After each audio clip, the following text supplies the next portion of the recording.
Beneath that resplendent ball, we make our New Year's resolutions and promises to loved ones, but above all, to ourselves.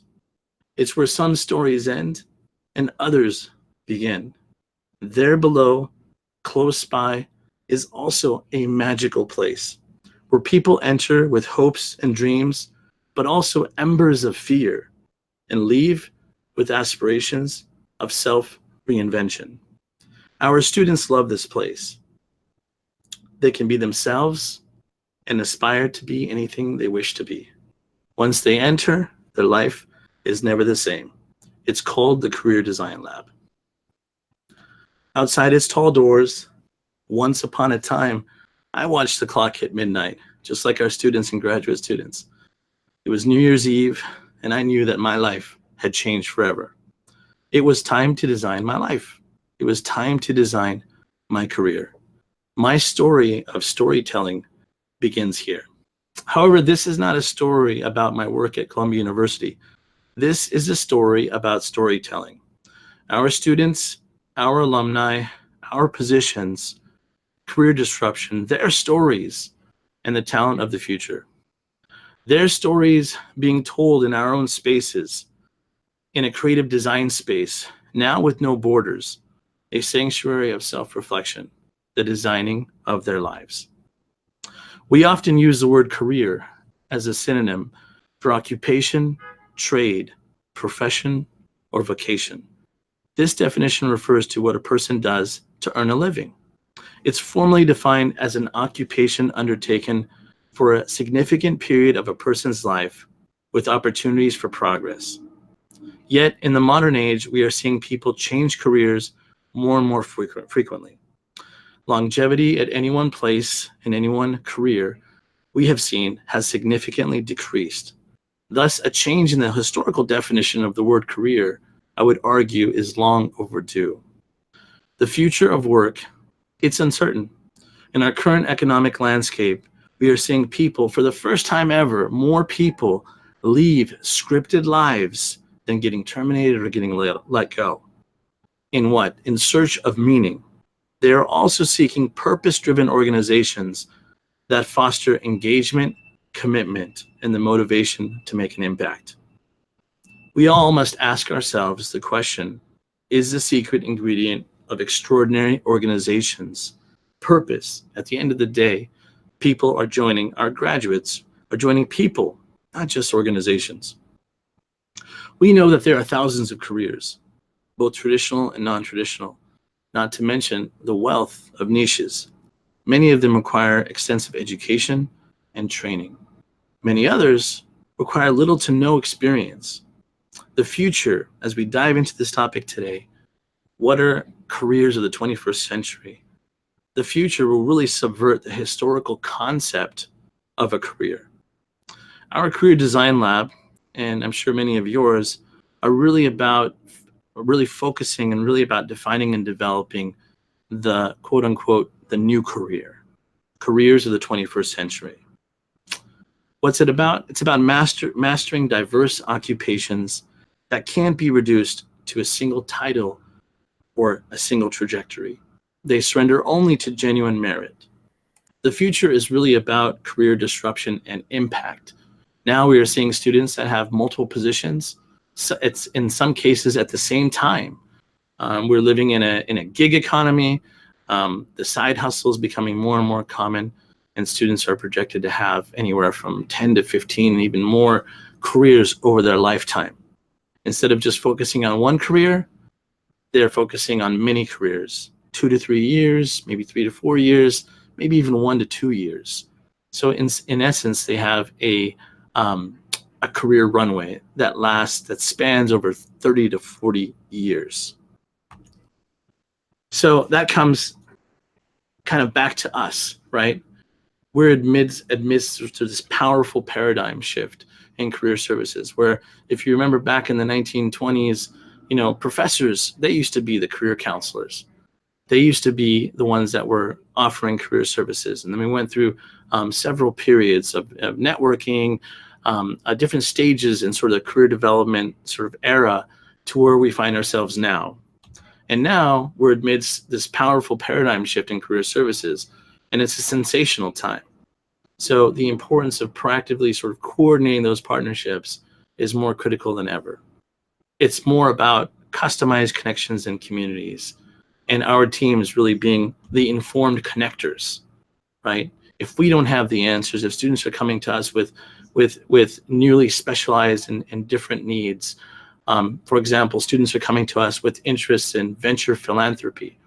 Imagine a student going to network.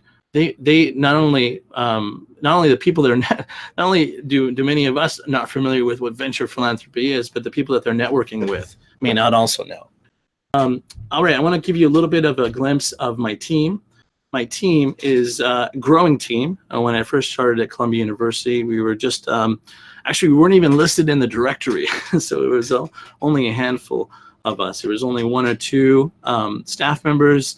And when I came to Columbia University, we did sort of the traditional SWOT analysis and looked at all of our feedback from students and employers. And it became very clear that it was time for a reinvention and a reimagination of the Career Center. So that's what we did. We put together a very strong strategic plan and proposal for not only a new Career Center that was focused on programming that was student-driven and also employer-driven, but also one that would sort of challenge the traditional concept of a Career Center. And so what we did is we took a very innovative sort of model of a Career Center. We looked at locations like University of Miami, Stanford's Life Design Lab, Princeton, so many best practices from all over the nation. You'll notice even DePaul University had a fantastic new career center where they invited me to the open house. And you'll see that they have like furniture that's movable, that's really owned. The space is really owned by students. So it's essentially a student and a career center integrated into one. And so that was really our vision. Take an innovative career center, let it be shared ownership from both career services and students, and integrate our stakeholders into it. And so what we did is we put together a conference room that was an alumni conference room. We would host executive education classes, and it really brought the whole university and school together in our space, which was really our vision. And if you take an innovative career center and you drop it in the hub of the highest density of employers and the highest density of alumni, the thought is that it would increase not only the level of engagement, but it would help create a success culture on campus. So we did that. Not only we did it in New York City, and you see our team here, but we also did it in San Francisco. So we have two locations, both in sort of the hot spots of employers and alumni. And those both locations are live as we speak. What's our strategic focus, or what should the strategic focus really be in light of all this career disruption? Well, we all know about the Obama scorecard. We all know how much pressure we get towards placement rates and things like that. So graduate career outcomes is really at the top of our chart and top of our focus. And not only is it at the top of our strategic plan, but we believe that to really, I guess, be successful when it comes to graduate career outcomes, it's not just about the metrics. It's about the qualitative side of those metrics too. And it's about really a cultural change. So how can we sort of partner with students to make career outcomes a celebratory sort of dynamic on campus? And we'll talk more about how we use sort of storytelling and capturing their stories later on. But beneath that, we have employee relations, brand and messaging. So your buzzworthiness. I'm seeing more and more career centers have branding statements and things like that. I know my last one at Loyola University was connecting passion to purpose. We're in the midst of trying to get one here at Columbia. But we really want to be at the top of mind presence when it comes to students. We want to be the first that employers call, so that brand is really important. We want our students to be market ready, our constituent support, and really optimizing our model with the latest technology. So currently at Columbia University, we use Graduate, which we love. It's been a fantastic platform for mentorship. We also use it for career coaching. So technology, I think, is very important as we look to align new careers and look to align the assistance and mentoring opportunities for students with all these new specialized and individualized pathways. And then we also are investing into technologies such as 1220 to really function as our career outcomes sort of database. And then we're linking that to sort of the company view feature, which will serve as a secondary CRM for us. And it's great because the CRM company view links to actual jobs. So it's more powerful, I guess you could say, than a traditional CRM. Our core values, I'm sure you've seen many of these before. I think one that kind of stands out to me is compassion. You don't really hear about that too much, but it's becoming growingly more and more difficult to get students jobs. So if we don't really care about them getting jobs, it's going to make it very difficult for them to really believe in themselves and things like that. So we make sure that we really celebrate sort of compassion. I touched upon this a second ago, kind of sort of evolution of career services. We're trying to, I guess you could say, co-lead this, because there's a lot of universities that are also leading the way when it comes to this. Vocational guidance, teachers guidance, job placement, the word that we all sort of cringe when we hear, because it sort of sends the wrong message to students. We want students to really ask themselves the question, who is managing their career? And the answer should be them. We don't want to be treated like a placement agency.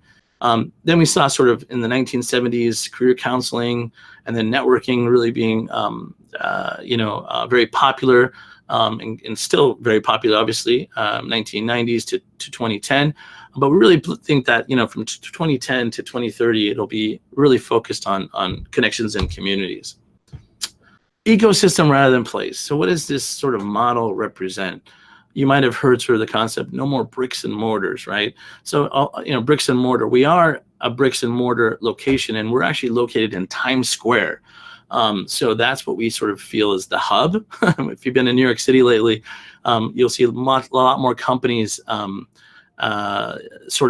establishing their headquarters right here in Times Square. We're very close to Times Square. We have NBA, we have Morgan Stanley, we have Bank of America right around the block, Avenue of Americas. So it's definitely in the hot spot of Manhattan. And that makes it very convenient for employers to come visit us. You might hear the cars, the horns behind me. You gotta love New York City, but really it's the hub, right? And but we feel that career outcomes is really bigger than career services. And what I mean by that, it really transcends our borders. And we really feel that faculty, parents, students, staff, alumni, even VCs when it comes to startups and things like that are really part of the success equation formula for career outcomes. And you'll see we really define ourselves as the informed connectors. We have what we call a career ecosystem, right? A digital career community, which is made up of academic communities, alumni communities, and employer communities. So the focus is on gainful employment, right? So as we kind of look to the future, with all these new, positions and students essentially not even understanding necessarily what kind of job they want because they have all these limiting beliefs, we came up with the Crown Global Career Passport. And what it does is it starts a student off not on the resume critiquing or cover letter, but it really starts them off with sort of that self-exploration. I like to say interviewing, INNER, interviewing sort of process, not interviewing with employers, but interviewing and really looking at the peaks and valleys of their life, the vision that they have, how do they want to be remembered, what would their retirement speech be, what do they want people to say about them when they leave this world? And you'd be surprised when you dive into things like that. They'll talk about, how their parents really wanted them to be a data scientist, but that really wasn't what their passion was. And so that's been really sort of integrated into what we have here, a global career passport, which they get an orientation and they get stamps, and it's really in a reward system for them for their levels of engagement that unlocks new tools and things that they can use, mastermind groups and things like that. And it's been really innovative and really helped us kind of I guess you could say, take the bull by its horns when it comes to all the change that we're seeing with students. Everything from career fairs, just the level of engagement to the smaller networking events to just coaching sessions and things like that. We wanted a way for us to sort of track that engagement. It's worked. Our employee to graduation rate is very high. Now, I know most of you, if you're career services out there, you probably are submitting sort of your infographics for publication at the 6-month post-graduation mark, which we do as well. But we also track sort of the employed at graduation rate. And you'll see our employed rate is 84% at graduation, which is really good, because 6 months after this point, we expect to be close to, the 98 percentile. So it's, we're doing pretty well. Obviously, there's room for improvement always. And really, I think that improvement really aligns with sort of the future of careers. And I think we all have to kind of take a step back and really ask ourselves, are we just career coaches, or are we really life coaches? Because in essence, what we really do extends beyond career services. For those of you that are out there, whether you're a life coach or career coach or an employer, it's really about career and life design. They go hand in hand. So the journey of self-evaluation is what we try to teach. And we do that because we know that there's really no major in careers, right? Only 13% of people today have a love affair with their jobs. And what does that mean? That means that 87% aren't in love with their jobs. There's no love affair, right? And that's pretty surprising, because all the effort that we put into and helping students get a job, once they do get a job, they're not going to be emotionally connected based on sort of this equation. This is by Gallup. So that's a problem, so really, career and life alignment, right? And so really, how do we as career professionals tackle this, right? How do we make work for students meaningful, or how do we align meaningful work for students? And in order to do that, we really have to ask different questions. We can't just dive into a resume. And we also need to encourage them to prototype their careers, to explore their curiosity, to be comfortable being outside their comfort zone, all these things that we hear about. And we have to move away from things like this, right? Goldman Sachs and JP Morgan will no longer recruit sophomores for summer internships. This backfired. And I was happy that the director of Penn's career services really spoke out. And because this was sending the wrong message to students, what do you want to be when you grow up? We ask students this, we ask our kids this, but really, should we be forcing them to make a decision their sophomore year before they've really gone through the student life cycle? We all know that, 4 years of college or 2 years in graduate school, every really experience that they have with faculty or a mentor is really a living laboratory for them.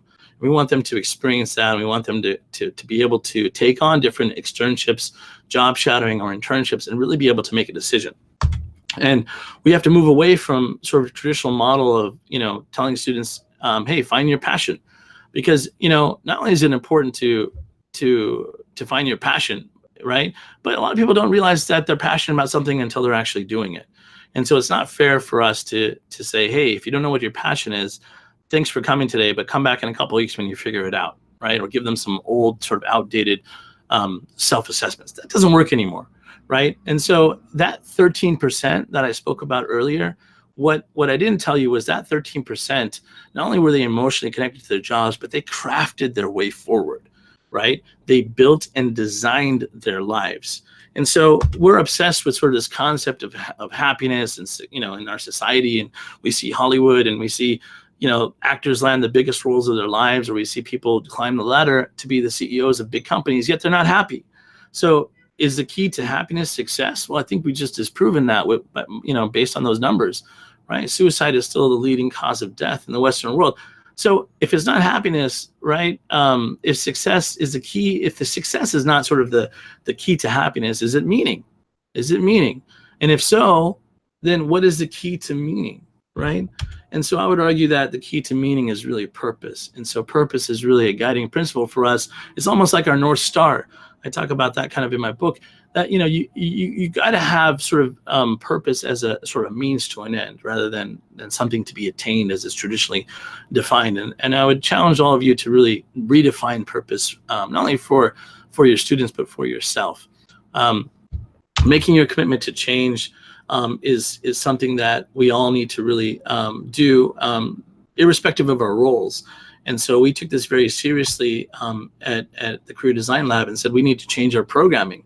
So we created a career conference focused on the future of meaningful work, because we were struggling with the resources to coach students in the 21st century.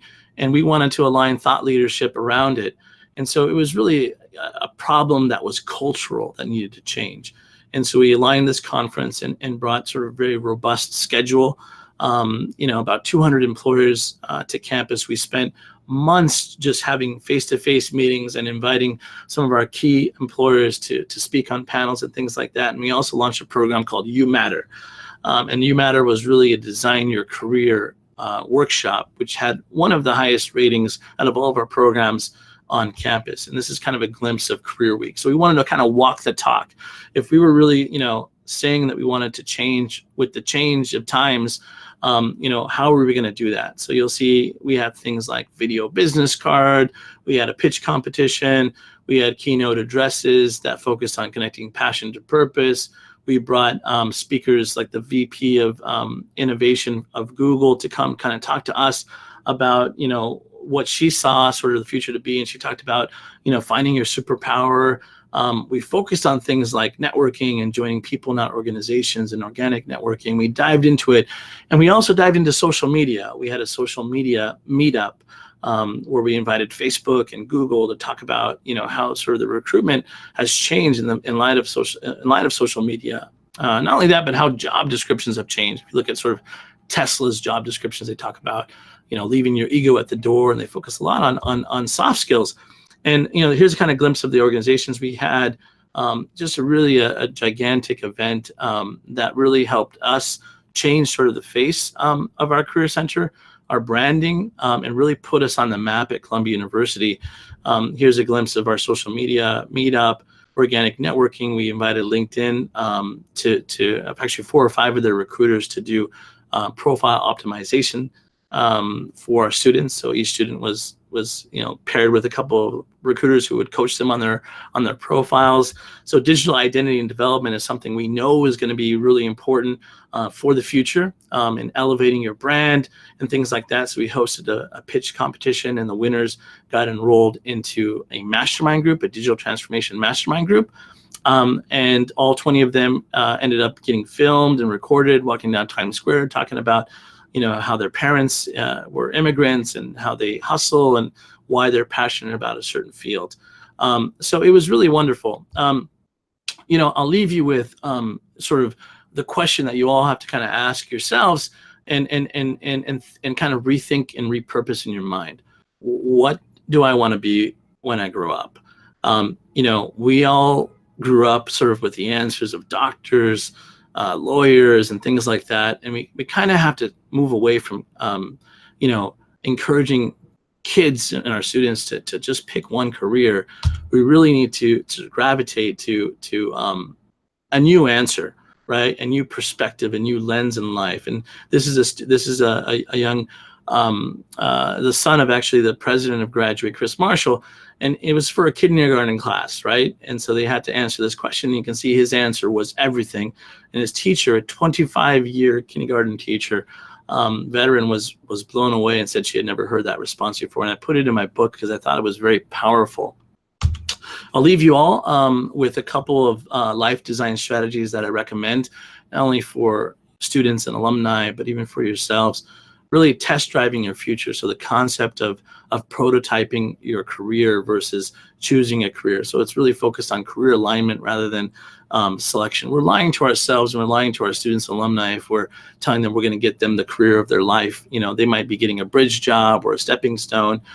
Trusting your gut, right? And that has a lot to do with sort of that inner self-reflection and looking within yourself, the interviewing, playing to your strengths. We talk a lot about weaknesses, but really it's capitalizing on those strengths.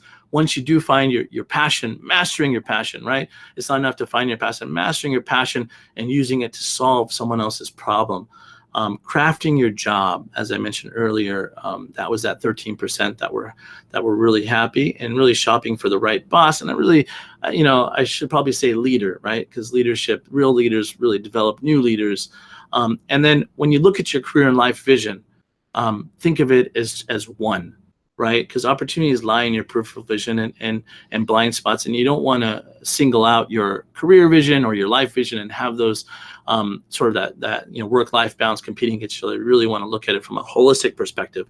I'll open it up to QA after this, but I leave you all with this message. Every single one of you has a purpose. It's developed from your passion. And when one is on point with that purpose, it can help change the world for the better. Thank you very much. Let's open it up to QA. That's an excellent question. So how do you craft a job? I think what happens traditionally when you look at the sort of the careers of the past, or the way at least we go about coaching students to find a job, that approach almost has to be reversed. So when you craft a job, you don't start with the job, right? So we don't start with the concept of a lawyer or what it looks like. What you do is you start with the ambition, or you start with the passion, if you know it, if you have a single identifiable passion, or you start with the things that you love, and then you reverse engineer from those, right?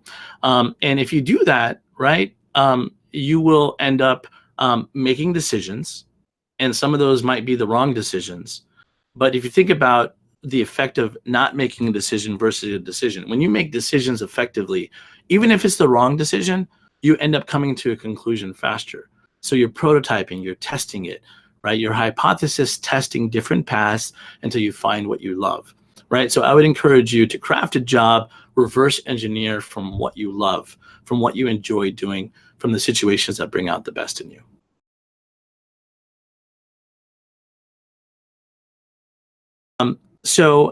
I'm going to offer you a different perspective because you're in employer relations. Okay, so I'm going to offer you sort of a different lens in light of careers of the 21st century. So in employer relations, more and more employers are looking to customize their recruitment strategies. So for those of you that are career professionals out there that do the traditional career fair, you will know really quickly that career fairs are facing extinction, right?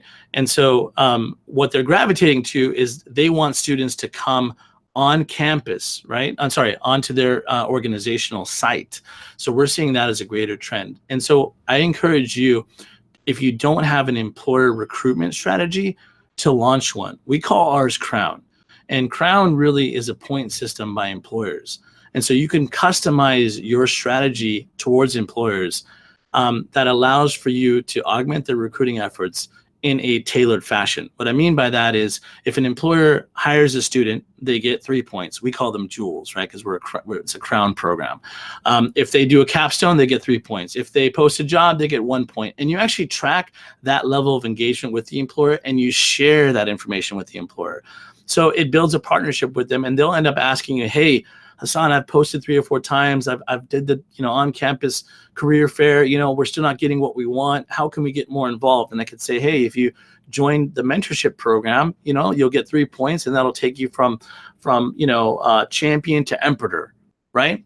And so there's ways that you can really build that engagement with an employer and really tailor it to them in what we call an employer engagement program. That's where I would start.